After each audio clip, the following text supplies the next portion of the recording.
ಕರ್ನಾಟಕ ಮಹಾರಾಷ್ಟ್ರದ ಗಡಿಯಲ್ಲಿ ಒಂದಲ್ಲ ಒಂದು ಖ್ಯಾತೆ ಇದ್ದೇ ಇರುತ್ತದೆ.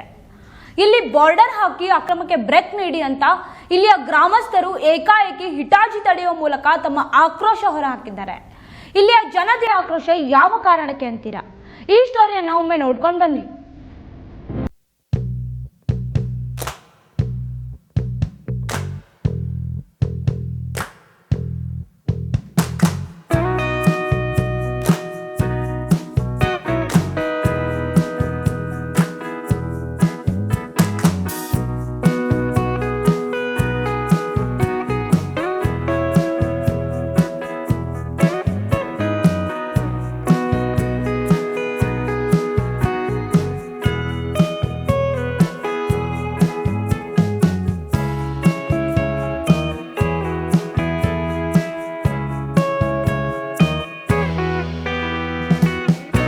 ಅಂಟಿಕೊಂಡಿದೆ. ನಿರಂತರವಾಗಿ ಸದ್ದು ಮಾಡುತ್ತಲೇ ಇರುವ ಈ ಭೀಮೆಯ ಒಡಿಲಲ್ಲಿ ಈಗ ಮತ್ತೊಂದು ಸುದ್ದಿಗೆ ಕಾರಣವಾಗಿದೆ. ಮಹಾಗಡಿಯಲ್ಲಿರುವ ಕನ್ನಡಿಗರು ಇಂದು ಏಕಾಏಕಿ ಭೀಮಾ ನದಿಯಲ್ಲಿ ಇಳಿದು ಮರಳು ಎತ್ತುತ್ತಿದ್ದ ಹಿಟಾಚಿಗಳನ್ನು ತಡೆ ಹಿಡಿದು ಪ್ರತಿಭಟನೆ ನಡೆಸಿದ್ದಾರೆ. ಇದಕ್ಕೆ ಪ್ರಮುಖ ಕಾರಣವೂ ಕೂಡ ಇದೆ. ವಿಜಯಪುರ ಜಿಲ್ಲೆಯ ಇಂಡಿ ತಾಲೂಕಿನ ಹಿಂಗಣಿ ಗ್ರಾಮದ ಬಳಿ ಕರ್ನಾಟಕ ಮಹಾರಾಷ್ಟ್ರ ರಾಜ್ಯಗಳ ಮಧ್ಯೆ ಇರುವ ಭೀಮಾ ನದಿಯಲ್ಲಿರುವ ಕರ್ನಾಟಕ ಪಾಲಿನ ಮರಳನ್ನು ಮಹಾರಾಷ್ಟ್ರದ ರಾಜ್ಯದ ಮರಳುಗಾರಿಕೆ ಗುತ್ತಿಗೆ ಪಡೆದವರು ಲೂಟಿ ಮಾಡಲಾಗುತ್ತಿದೆ. ಇದನ್ನು ಆದಷ್ಟು ಬೇಗನೆ ತಡೆ ಹಿಡಿಯಬೇಕು, ಇದರಿಂದ ನಮಗೆ ಅನ್ಯಾಯವಾಗಿದೆ ಅನ್ನೋದು ಗ್ರಾಮಸ್ಥರ ಆರೋಪವಾಗಿದೆ. ಬಿಜಾಪುರ ಜಿಲ್ಲೆಯಲ್ಲಿ ಕೃಷ್ಣಾ ನದಿ ನಂತರ ಭೀಮಾನೇ ನಮ್ಮದು ಒಂಥರ ಜೀವನದಿ ಇದ್ನಾಗೆ, ವಿಶೇಷವಾಗಿ ಇಂಡಿ ಹಾಗೂ ಚಡಚನ ಭಾಗದ ಜನರಿಗೆ. ಆದರೆ ಆ ಜೀವನೇ ನಾವು ಅಂತ ಹಿಂಡುವಂಥ ಕೆಲಸ ಇವತ್ತು ಮಹಾರಾಷ್ಟ್ರದಲ್ಲಿ ಇಲ್ಲಿಗಲ್ ಸ್ಯಾಂಡ್ ಮಾಫಿಯಾ ಏನೈತಿ, ಮರಳು ಗಣಿಗಾರಿಕೆಯಿಂದ ನಡೆದೈತಿ. ಯಾಕಂದರೆ ಅಲ್ಲಿ ರಾಜಾರೋಷವಾಗಿ ಇದು ಕರ್ನಾಟಕದ ಭಾಗ, ಕರ್ನಾಟಕದಲ್ಲಿ ಗ್ರೀನ್ ಟ್ರೈಬ್ಯುನಲ್ ಆದೇಶದ ಪ್ರಕಾರ ನಾವು ಇಲ್ಲಿ ಮರಳು ಗಣಿಗಾರಿಕೆ ಮಾಡೋಕ್ಕೆ ನಿಷೇಧ ಮಾಡಿದ್ದಾರೆ. ಆದರೆ ಇದೇ ಆದೇಶ ಮಹಾರಾಷ್ಟ್ರಕ್ಕೆ ಅನ್ವಯ ಆಗೋದಿಲ್ಲ. ನಮ್ಮ ಭೀಮಾ ನದಿ ಭಾಗ ಕರ್ನಾಟಕದಲ್ಲೂ ಸೇರುತ್ತೆ, ಮಹಾರಾಷ್ಟ್ರದಲ್ಲೂ ಸೇರಿರುತ್ತೆ. ಅಲ್ಲಿನ ಮರಳು ಗಾಣಿಕೆ ಮಾಡುವಂಥ ಏನು ಕಾಂಟ್ರಾಕ್ಟರ್ ಇದ್ದಾರೆ ಅವರು ಮಹಾರಾಷ್ಟ್ರ ಭಾಗದಲ್ಲಿ ಅಷ್ಟೇ ಬಿಟ್ಟು ಕರ್ನಾಟಕದ ಭಾಗದಲ್ಲಿ ಇರುವಂಥ ಮರಳನ್ನು ರಾತ್ರೋರಾತ್ರಿ ಬಂದು ಆರಾಮವಾಗಿ ರಾಜಾರೋಷವಾಗಿ ಅವರು ಟ್ಯಾಕ್ಟರ್ಗಳಲ್ಲಿ ಲೋಡ್ಗಳಷ್ಟೇ ತುಂಬಿಕೊಂಡು ಹೋಗ್ತಾರೆ. ಆದರೆ ನಮ್ಮ ಜಿಲ್ಲಾಡಳಿತ ಇರಲಿ ಅಥವಾ ನಮ್ಮ ಪೊಲೀಸ್ ಇಲಾಖೆಯಲ್ಲಿ ಬಹುಶಃ ಅವರು ಇದಕ್ಕೆ ಗಮನಕ್ಕೆ ಬಂದಿಲ್ಲೋ ಅಥವಾ ಸಾಮಾನ್ಯ ಜನರನ್ನೇ ಏನು ಆರೋಪ ಮಾಡ್ತಾರೆ, ಅಲ್ಲಿ ಪೊಲೀಸರೇ ಶಾಮೀಲಾಗಿ ಅವ್ರಿಗೆ ಏನು ಹಫ್ತಾ ಕೊಡ್ತಾರಂತೆ, ಮಾಮೂಲಿ ಕೊಡ್ತಾರೆ. ಆ ಹಿನ್ನೆಲೆಯಲ್ಲಿ ಅವ್ರು ಗೊತ್ತಿದ್ರೂ ಕೂಡ ಕಣ್ಣು ಮುಚ್ಕೊಂಡು ಗೊತ್ತಿಲ್ಲದ ರೀತಿಯಲ್ಲಿ ಕೆಲಸ ಮಾಡ್ತಾರೆ.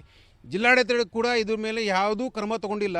ನಮ್ಮ ರಾಜ್ಯದ ಏನು ನೈಸರ್ಗಿಕ ಸಂಪನ್ಮೂಲಗಿದೆ ಅದು ಉಳಿಸ್ಕೊಳ್ಳೋದು ಜವಾಬ್ದಾರಿ ನಮ್ಮದು ಜಿಲ್ಲಾಡಳಿತ ಇರ್ತೈತಿ, ನಮ್ಮ ಸರ್ಕಾರ ಇರ್ತೈತಿ. ಆದರೆ ಪೊಲೀಸ್ ಇಲಾಖೆ ಇರಲಿ, ಗಣಿಗಾರಿಕೆ ಇಲಾಖೆ ಇರಲಿ, ಜಿಲ್ಲಾಡಳಿತ ಇರಲಿ ಬಹುಶಃ ಅವರು ಇದರ ಬಗ್ಗೆ ಯಾವುದೂ ತಲೆ ಕೆಡಿಸ್ಕೊಳಕ್ತಿಲ್ಲ. ಹೀಗಾಗಿ ರಾಜಾರೋಷವಾಗಿ ಯಾರೂ ಲಗಾಮು ಇಲ್ಲದೆ ಮಹಾರಾಷ್ಟ್ರದಿಂದ ಬರೋದು ಕಾಂಟ್ರಾಕ್ಟರ್ಗಳು ಆರಾಮಾಗಿ ಎಷ್ಟು ಬೇಕಷ್ಟು ನಮ್ಮ ಮರಳನ್ನು ತಗೊಂಡು ಹೋಗ್ತಾರೆ, ಆರಾಮಾಗಿ ಹೋಗಾಕ್ತಾರೆ, ಅಲ್ಲಿ ಮಾರಾಟ ಮಾಡೋದು ಕೋಟ್ಯಾಧಿಪತಿ ಆಗಾಗ್ತಾರೆ. ಆದರೆ ನಮ್ಮ ನೈಸರ್ಗಿಕ ಸಂಪನ್ಮೂಲ ಇಲ್ಲಿ ಖಾಲಿ ಆಗಾಕತ್ತೈತಿ, ಜೀವನ ಇಲ್ಲಿ ಬರಲಾಗತ್ತೈತಿ. ಆ ಹಿನ್ನೆಲೆಯಲ್ಲಿ ಹಿಂದೆನೂ ನಾವು ನೋಡಿವಿ, ಇಂಡಿ ಭಾಗದ ಜನರು ಸಾಕಷ್ಟು ಪ್ರೊಟೆಸ್ಟ್ ಮಾಡಿದ್ದಾರೆ, ಅಲ್ಲಿ ಹೋಗಿ JCBಗಳನ್ನು ತಡೆಯೋದನ್ನು ಕೆಲಸ ಮಾಡಿದ್ದಾರೆ. ಆದರೆ ಬಹುಶಃ ಅದು ಕೆಲ ಮಟ್ಟಿಗೆ ಮೀಡಿಯಾದಲ್ಲಿ ಬರೋದು ಬಿಟ್ಟು ಬೇರೆ ಅದರಲ್ಲಿ ಏನೂ ಸ್ಟ್ರಾಂಗ್ ಆಗಿ ಏನೂ ಆ್ಯಕ್ಷನ್ ಆಗಿಲ್ಲ. ಯಾರು ಮಾಡಬೇಕು? ಅಲ್ಲಿ ಜಿಲ್ಲಾಡಳಿತ ಮಾಡಬೇಕು ಅಥವಾ ನಮ್ಮ ಶಾಸಕರು ಕೂಡ ಮಾಡಬೇಕು. ಶಾಸಕರ ಮೇಲೆ ಆರೋಪ ಆಗ್ತೈತಿ, ಇವರು ಯಾಕೆ ತಡೆ ಆಗ್ತಿಲ್ಲ ಅನ್ನುವಂಥ. ಆ ಹಿನ್ನೆಲೆಯಲ್ಲಿ ನಮ್ಮದು ಒಂದು ಡಿಮಾಂಡ್ ಇದೆ, ಸರ್ಕಾರಕ್ಕಿರಲಿ, ಜಿಲ್ಲಾಡಳಿತಕ್ಕಿರಲಿ, ಶಾಸಕರಿರಲಿ, ಆದಷ್ಟು ಬೇಗ ಇದನ್ನು ಕಡಿವಾಣ ಹಾಕಿರಿ. ನಮ್ಮ ಜಲಮೂಲಗಳನ್ನು, ನಮ್ಮ ನೈಸರ್ಗಿಕ ಸಂಪತ್ತನ್ನು ಸರ್ಕಾರ ಉಳಿಸು, ಯಾವುದೇ ರೀತಿಯಲ್ಲಿ ಇಲ್ಲಿಗಲ್ ಆಗಿರುವಂಥ ದಂಧೆಗಳನ್ನು ಕಡಿವಾಣ ಹಾಕಿ ಅವ್ರಿಗೆ ಜೈಲಲ್ಲಿ ಹಾಕುವಂಥ ಕೆಲಸ ಈಗಲೇ ಆಗಬೇಕು ಅಂತ ನಮ್ಮದು ಸರ್ಕಾರಕ್ಕೆ ಒಂದು ಒತ್ತಾಯ ಮಾಡ್ತೀವಿ. ನದಿಯಲ್ಲಿ ಕರ್ನಾಟಕ ಹಾಗೂ ಮಹಾರಾಷ್ಟ್ರ ಗಡಿ ಗುರುತು ಹಾಕದಿರುವುದಕ್ಕೆ ಜನತೆಗೆ ಆಕ್ರೋಶಕ್ಕೆ ಕಾರಣವಾಗಿದೆ. ಕೂಡಲೇ ಭೀಮಾ ನದಿಯಲ್ಲಿ ಉಭಯ ರಾಜ್ಯಗಳ ಗಡಿ ಗುರುತು ಹಾಕಬೇಕು, ಅಲ್ಲಿಯವರೆಗೆ ಎರಡು ರಾಜ್ಯಗಳ ಭಾಗದಲ್ಲಿ ಮರಳುಗಾರಿಕೆ ನಿಲ್ಲಿಸಬೇಕೆಂದು ಗಣಿ ಮತ್ತು ಭೂ ವಿಜ್ಞಾನಿ ಇಲಾಖೆ ಅಧಿಕಾರಿಗಳು ಆಗ್ರಹಿಸಿದ್ದಾರೆ. ಇನ್ನು ಇದರ ಕುರಿತು ಜಿಲ್ಲಾಧಿಕಾರಿಗಳಿಗೆ ಕೇಳಿದರೆ ಸೊಲ್ಲಾಪುರ ಕಲೆಕ್ಟರ್ ಜೊತೆ ದೂರವಾಣಿ ಹಾಗೂ ಪತ್ರದ ಮೂಲಕ ಈ ಕುರಿತು ಅವರ ಗಮನಕ್ಕೆ ತಂದಿದ್ದು ಆದಷ್ಟು ಬೇಗ ಈ ಮರಳು ದಂಧೆಗೆ ಲಗಾಮ್ ಹಾಕುತ್ತೇನೆ ಎಂದರು. ಇಂಡಿ ತಾಲೂಕಿನ ಭೀಮಾ ತೀರದಲ್ಲಿ ಸಹಿತ ಮರಳನ್ನು ಈ ಹಿಂದೆ ಎಲ್ಲ ನಾವು ಎಕ್ಸ್ಟ್ರಾಕ್ಟ್ ಮಾಡೋದು ತೆಗೆಯೋದು ಮಾಡ್ತಿದ್ರು. ಆದರೆ ಹಸಿರು ನ್ಯಾಯಾಧಿಕರಣದ ಆದೇಶದ ಪ್ರಕಾರ ನಾವು ಈಗ ಕರ್ನಾಟಕದ ವತಿಯಿಂದ ಅಂದರೆ ಕರ್ನಾಟಕ ಸೈಡ್ ಬಿಜಾಪುರ ಡಿಸ್ಟ್ರಿಕ್ಟ್ ವತಿಯಿಂದ ಯಾವುದೇ ಮರಳಿಗೆ ನಾವು ಅನುಮತಿಯನ್ನು ನೀಡಿಲ್ಲ. ಆದರೆ ಅದೇ ಹಸಿರು ನ್ಯಾಯಾಧಿಕರಣ ಮಹಾರಾಷ್ಟ್ರದ ಭಾಗದಲ್ಲಿ ಅವರಿಗೆ ಸ್ಟೇ ವೆಕೇಟ್ ಮಾಡಿ ಸಂಬಂಧಪಟ್ಟ ಅಲ್ಲಿಯ ಕಲೆಕ್ಟರ್ ಜಿಲ್ಲಾಧಿಕಾರಿಗಳು ಅವರಿಗೆ ಅನುಮತಿ ಕೊಟ್ಟು ಅವರು ಈಗಾಗಲೇ ಮರಳು ಎಕ್ಸ್ಟ್ರಾಕ್ಟನ್ನು ಪ್ರಾರಂಭಿಸಿರುವುದು ನಮ್ಮ ಗಮನಕ್ಕೆ ಬಂದಿದೆ. ಅಷ್ಟೇ ಅಲ್ಲದೆ ಅವರು ತಮ್ಮ ವ್ಯಾಪ್ತಿಯ ಮರಳನ್ನು ತೆಗೆಯದೆ ಅಂದರೆ ರಿವರ್ ಬೆಡ್ಡಲ್ಲಿನೂ ಸಹಿತ ಮಾಡ್ತಾ ಇದ್ದಾರೆ ಅಂತ ಹೇಳಿ ನಮ್ಮ ಸಾರ್ವಜನಿಕರಿಂದ ಸಾಕಷ್ಟು ದೂರುಗಳು ಬಂದಾವೆ. ಈಗಾಗಲೇ ನಮ್ಮ ಅಲ್ಲಿ ಉಪವಿಭಾಗಾಧಿಕಾರಿಗಳು ಸಂಬಂಧಿಸಿದ ಅಧಿಕಾರಿಗಳು ಸ್ಥಳ ಪರಿಶೀಲನೆಯೂ ಮಾಡಿದ್ದಾರೆ. ಆ ಕಾರಣದಿಂದನೇ ನಾವು ಸೊಲ್ಲಾಪುರ ಕಲೆಕ್ಟರ್ ಅವರಿಗೆ ನಾನು ಸ್ವತಃ ದೂರವಾಣಿ ಮುಖಾಂತರ ಮಾತನಾಡಿ ಈ ವಿಷಯವನ್ನು ಅವರ ಗಮನಕ್ಕೆ ತಂದೀನಿ. ಮತ್ತು ನಾನು ನಿನ್ನೆ ಅವರಿಗೆ ಪತ್ರನೂ ಕೂಡ ಈ ವಿಷಯಗಳನ್ನೆಲ್ಲ ವಿಶದವಾಗಿ ವಿವರಿಸಿ ಒಂದು ಪತ್ರನೂ ಬರೆದಿದ್ದೀನಿ. ನಮ್ಮ ಹಿಂಗನಿ ಬ್ಯಾರೇಜ್ ಅಂತ ಏನು ಬರ್ತಾ ಇದೆ, ಬ್ಯಾರೇಜದ್ದು ಆಚೆ ಮತ್ತು ಈಚೆ ಎರಡೂ ಸೈಡ್ 300 ಮೀಟರ್ವರೆಗೆ ಅವರು ಯಾವುದೇ ಕಾರಣಕ್ಕೆ ಯಾವುದೇ ಸೈಡ್ ಆದ್ರೂ ನಮ್ಮ ಮೈನಿಂಗ್ ಪಾಲಿಸಿ ಪ್ರಕಾರ, ರೂಲ್ಸ್ ಪ್ರಕಾರ, ಆ್ಯಕ್ಟ್ ಪ್ರಕಾರ ಮೈನಿಂಗ್ ಮಾಡಬಾರ್ದು.